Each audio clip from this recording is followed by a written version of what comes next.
Differentiation for class 12 exercise 3 question number 982 cosec to the power 6x এটা যে তোমাদের সুবিধার জন্য ফর্মুলাটা ddx x to the power n equal to n x to the n minus 1 এই ফর্মুলাটাকে use করবে। তাহলে আমরা কি করব, ধরিও y equal to cosec to the power 6x, so dy by dx is equal to ddx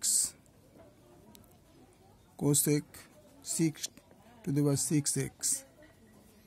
তাহলে আমরা এই ফর্মুলাটা ইউজ করব। এখানে n ছিল, এখানে তাহলে 6 আছে, 6 cosec 6 minus 1 x,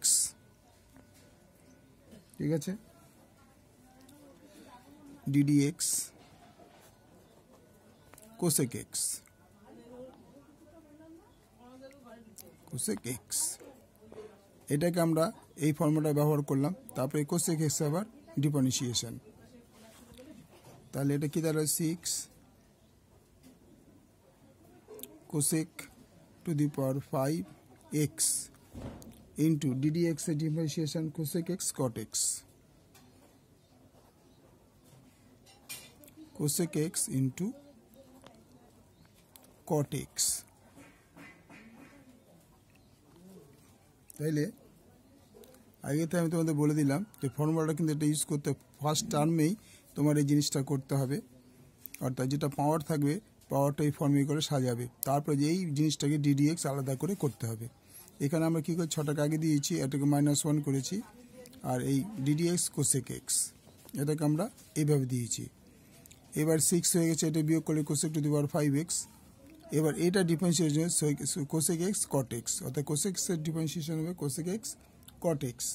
তাহলে এবার আমরা লিখব কি করে, 6 cosec x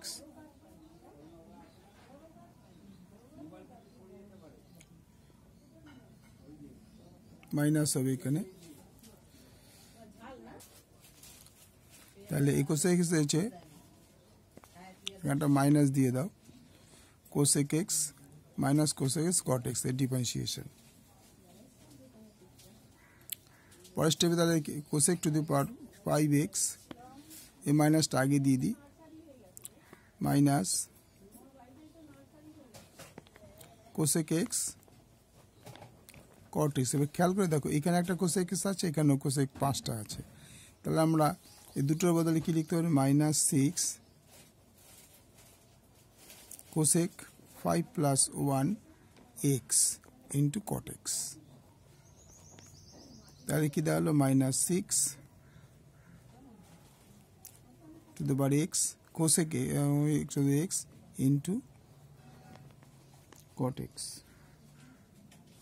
ওকে, ভালো লাগলে লাইক করবে, শেয়ার করবে, সাবস্ক্রাইব করবে।